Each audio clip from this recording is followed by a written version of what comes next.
Good morning all of you. Tradition and individual talent.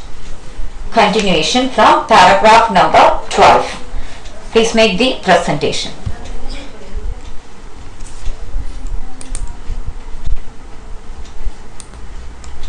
Paragraph number 12. If you compare several representative passages of the greatest poetry, you see how great is the variety of types of combination and also how completely any semi-ethical criterion of sublimity misses the mark. For it is not the greatness, the intensity of the emotions, the components, but the intensity of the artistic process, the pressure, so to speak, under which the fusion takes place, that counts. Here we have been talking about Eliot. He gives us the analogy of the kinds of emotions and feelings that is getting combined in a poet's mind, and that matters, the combination matters, but actually the poet's mind doesn't have any change, as it is with the experiment we have mentioned as an analogy in the combination of two elements in the presence of platinum, which is really necessary there, but that doesn't have any change. It doesn't have any change. Platinum doesn't have any change in its qualities, but it is needed for the sake of this combination to take place. So why are we mentioning all this? Anyway, we have been there with the discussion on tradition, individual talent, everything. Now this is about the poetic process, the process of creation he is talking about. Individual talent, everything he can talk about. Please make a brushing up of the events. That is tradition. He told it is mentioned, it is taken as a censor, matter of censor here. After that, it is about the individuality that is needed, but that doesn't come its own, or it doesn't come as an inheritance. But you have to take great effort to do the same, or to have the kind of individuality in your writing. For that, you have to go back to the past. You have to read the predecessors, you have to know them, their writing style, everything, and then later you access or you acquire this kind of an individuality. All those are told in general, and now he's talking about the poetic process. That's individuality. Does it have much to do with the writer as a poet? And he told about the impersonal theory of impersonality. That is why we are talking about. We're talking about the kind of combination we have here. That is, in the case of a combination of the combination of these two elements. That is, and when it is done in the presence of platinum, then only this. The kind of combination and the final product is available. So in the same way we have poetry here. We have poetry as the final product, and it doesn't have anything to do with the platinum, which is the catalyst. So same thing he says, poet as a person, his own real emotions as a human being, that may or may not have much to do with. But you cannot always say that all those writings he or she makes, all those writings the poet makes has, or the poetry, any writing he or she comes up with, have much to do with the emotions and the feelings. These are common in everyone, but everyone doesn't write poetry. That is one thing. And even when you are writing poetry, you cannot always say that it is going to be immediately connected with, or mostly connected with the real personality of the poet. So that is why with this paragraph also told in a different way, type of combination, and also how completely any semi-ethical criterion of sublimity misses the mark. Paragraph 12. Actually, if you compare, that is the part you have to take there. No.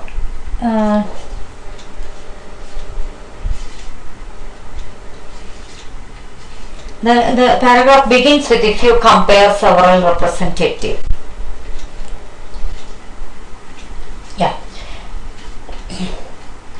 So for it is not the greatness, the intensity of the emotions, the components, but the intensity of the artistic process, the pressure, so to speak, under which the fusion takes place. That counts. Actually, this is about the fusion. Okay, the fusion and the pressure under which it takes place. It is not that you have emotions and feelings. That is common with everyone. That may be with everyone. Even more than a poet, a human being, an ordinary person may be having a lot of emotions and feelings. But this is mostly about the pressure under which it takes place, the artistic bent and the tendency, I cannot sit without writing this. That kind of a situation, that kind of a feeling when the poet is in such an emotional state, that fusion takes place with that much effect, that much impact, and that matters. That's what he says. It's an artistic process, the intensity. You know what do we mean by intensity? The intensity of the artistic process.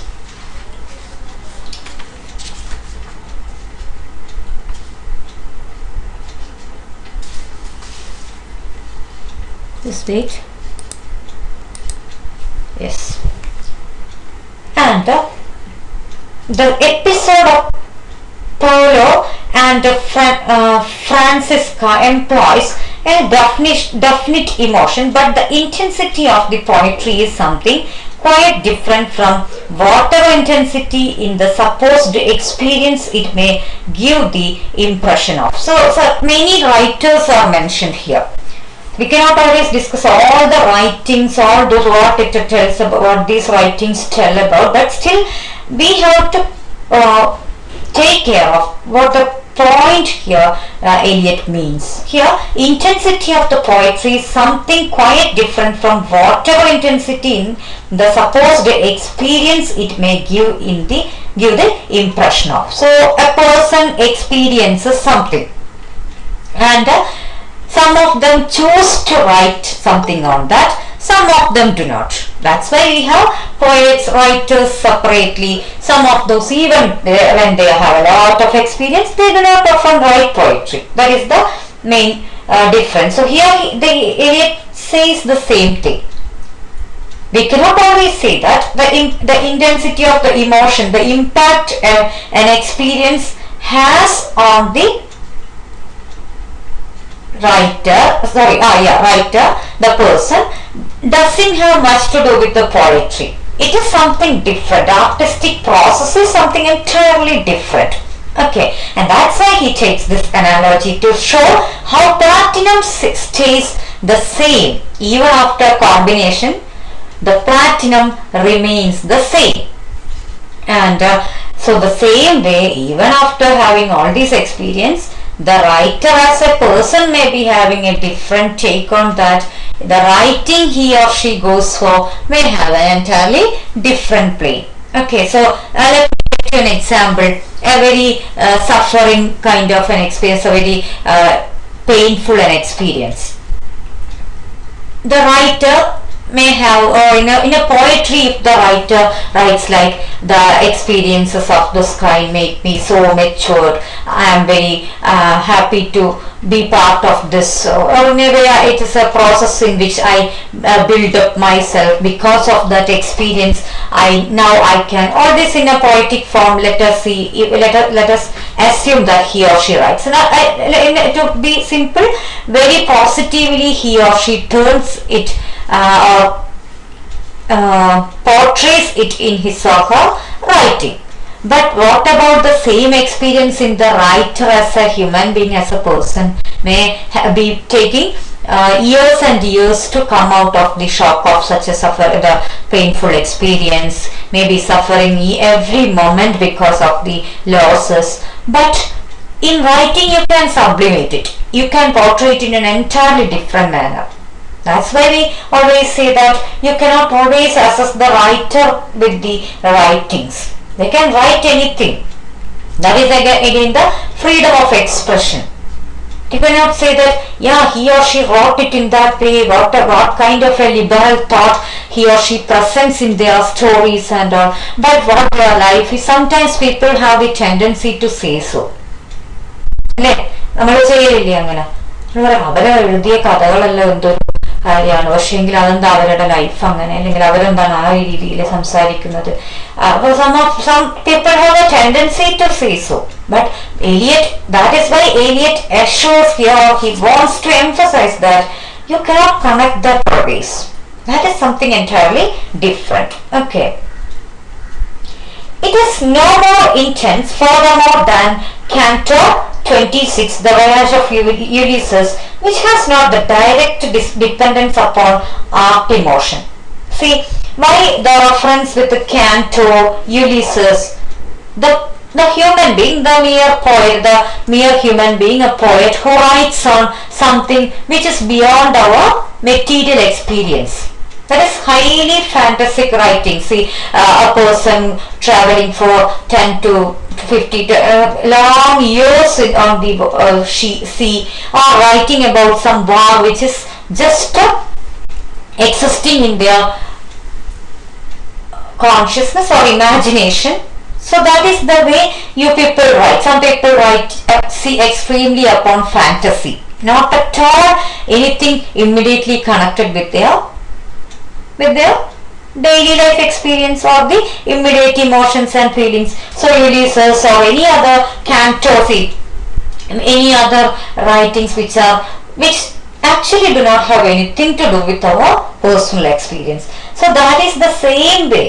Dependence upon it, there is no emotion involved in that. Ulysses, whether he travels for 10 years, 20 years, 50 years for on the sea after long fight, Trojan War and all, you may not be aware of these writings. Still, that is about the war hero who fights with that much courage, valiant a fighter, and he, after the war, he returns to his country, land, but he doesn't reach even after sea. It takes him long years to reach up. It's on the sea. It's a voyage that is presented there. Does his travel, does his hardships on the sea, on the ship, all those have much to do with the writers? No. They do not have to feel much emotion for the hardship or anything, because some of those are imaginary characters, not even the acquaintances of these writers. So same with the case of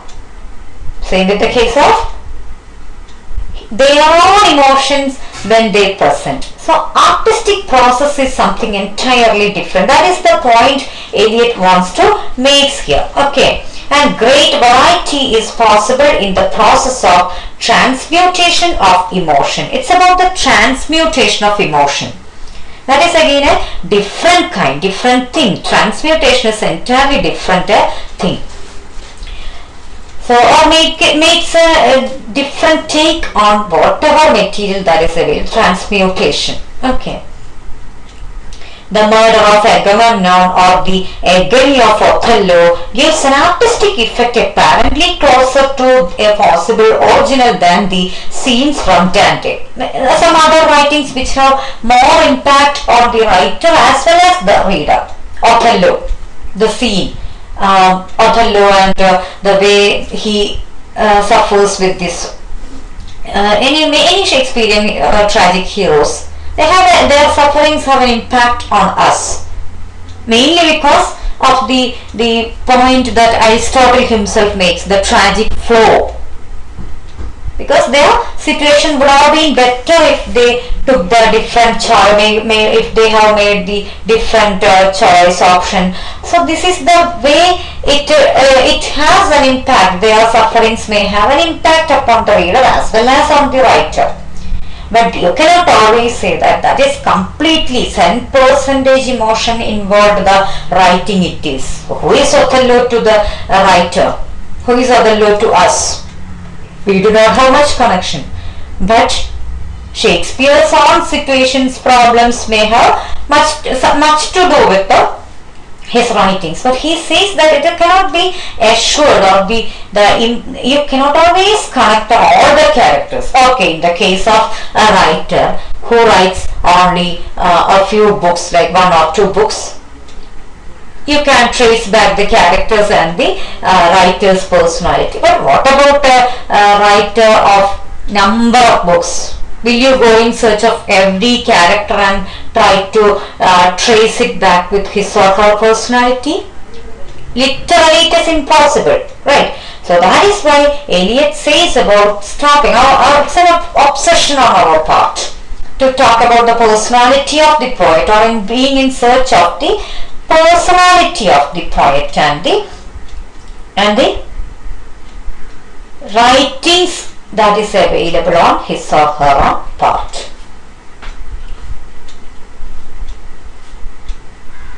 Yeah. Great variety is possible. Yeah, that is already original than the scenes from Dante. In the Agamemnon, the artistic emotion approximates to the emotion of an actual spectator. Yeah. In Agamemnon, another major classic writing, the artistic emotion approximates to the emotion of an actual spectator. So this is an assignment for you. Write down or go in search of the story of Agamemnon, and next class you present it. Okay, 1 or 2 of you present the story. After that we shall start, because many writings are mentioned here, and Eliot mentions it is about the artistic emotion approximates to the emotion of an actual spectator.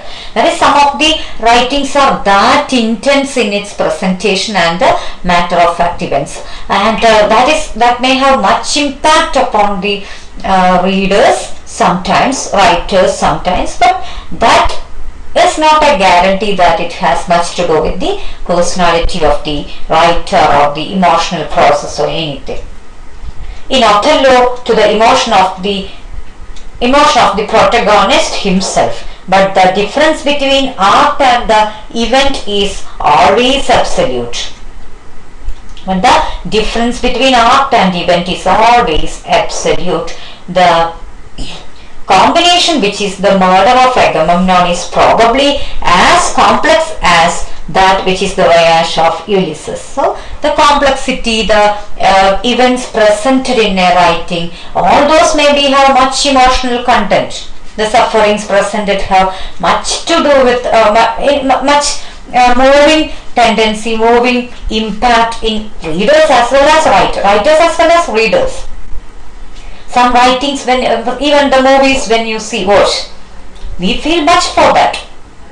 We feel much for the characters. So, but that is not a guarantee that this is all about the personality of the character, the writer, or the artistic person. Okay. In either case, there has been a fusion of elements. In either case, there has been a fusion of elements. The Ode of Keats contains a number of feelings which have nothing particular to do with the nightingale, but which the nightingale partly perhaps because of its attractive name and partly because of its reputation, served to bring together. Now the reference goes to Ode to Nightingale by Keats. There also why he chooses this bird. That is, the poet is talking about his sorrows, the wish to be in another world with it, to fly with the song of this beautiful bird and all. He says that Eliot says that the Ode of Keats contains a number of feelings which have nothing particular to do with the nightingale. Actually, the poem is completely most often about the at most it is about the sufferings or the wish of the poet to be away from the turmoils of the everyday life. And had nothing to do with the nightingale. When you hear the title Nightingale, you may feel that it is about the description of a bird. Of course, you get a lot of description about the bird and its song.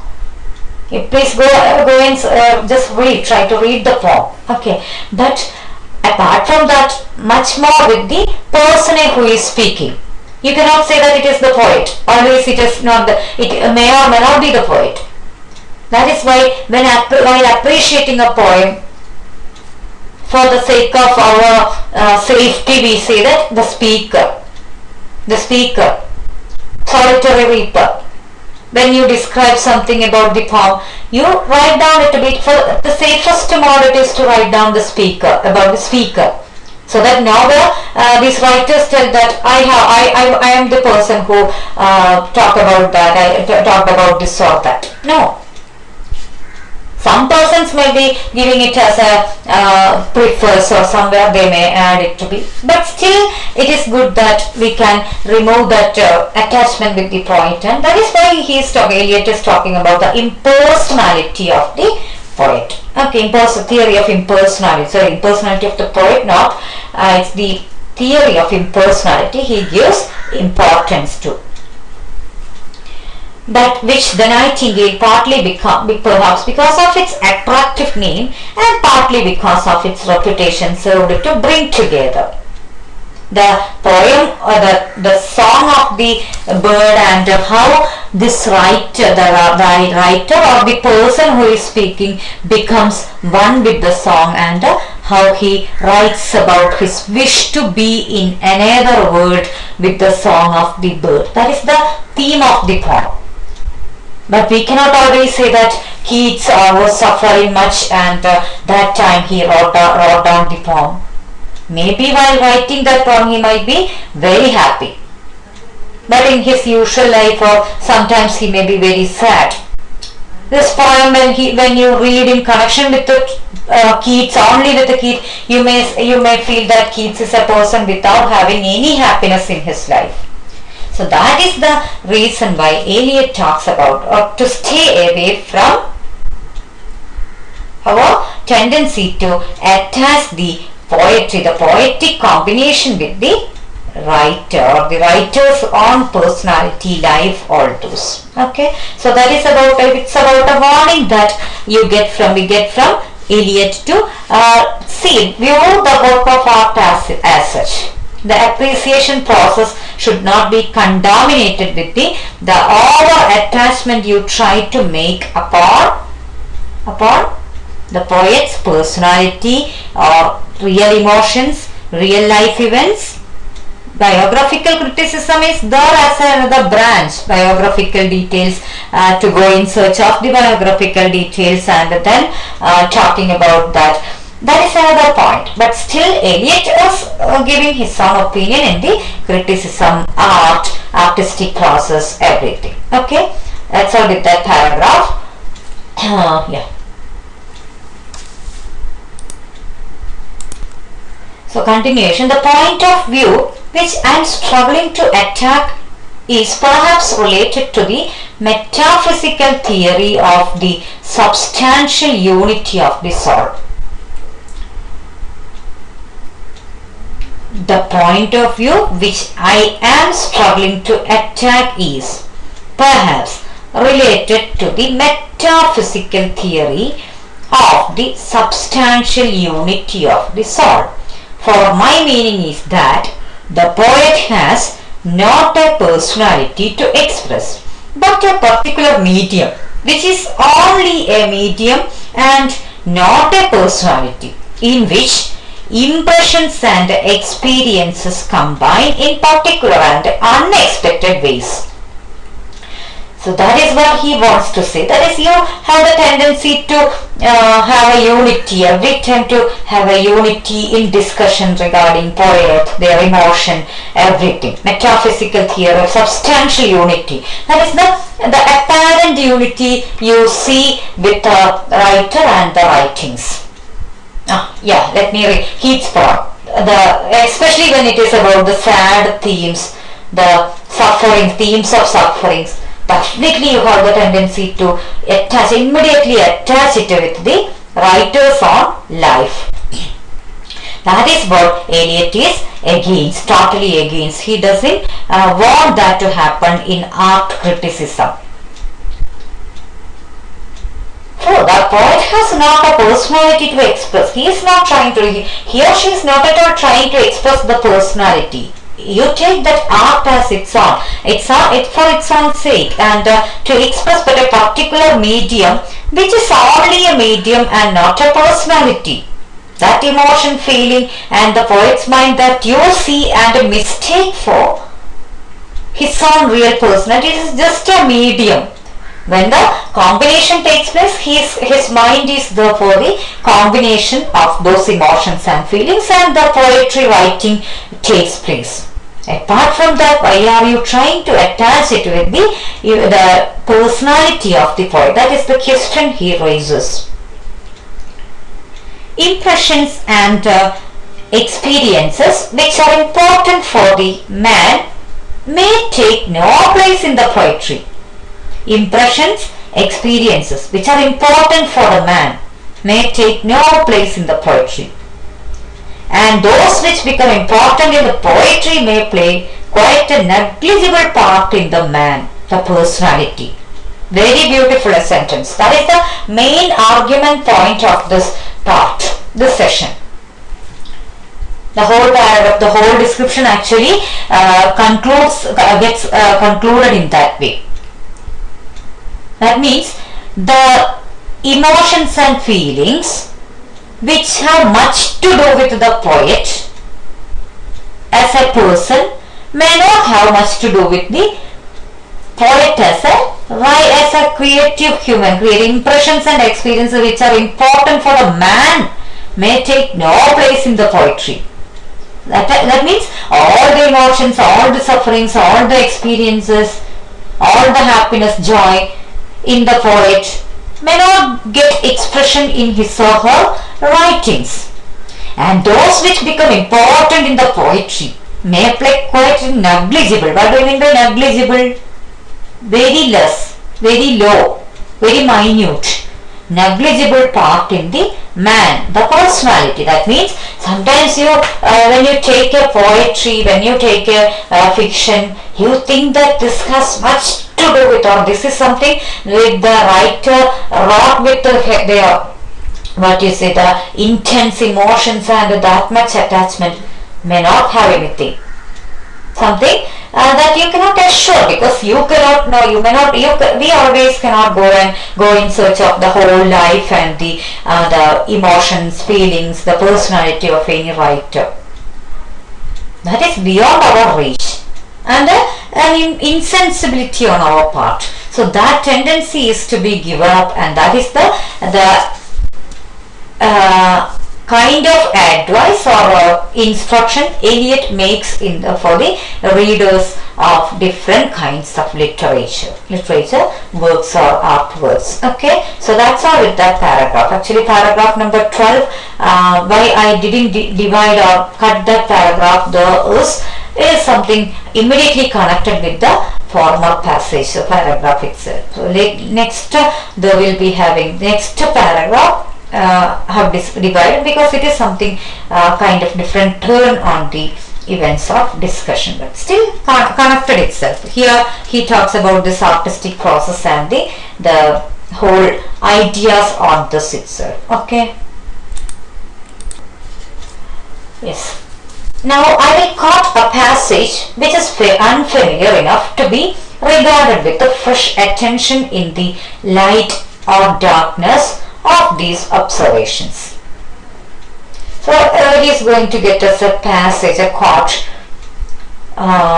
which he doesn't mention the writer or the poem from this and this poetry, from this and this writer. Nothing is given, just a passage. Let me read for you. The discussion we will keep for later for the sake of the shortage of time, but we will read for you.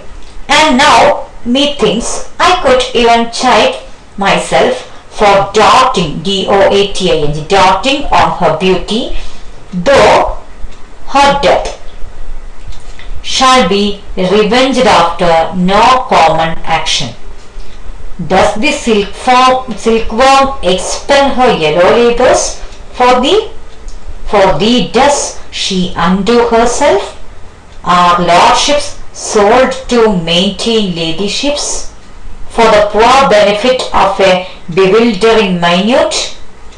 Why does yon fellow falsify highways and put his life between the judge's lips to refine such a thing, keeps horse and men to beat their valours for her?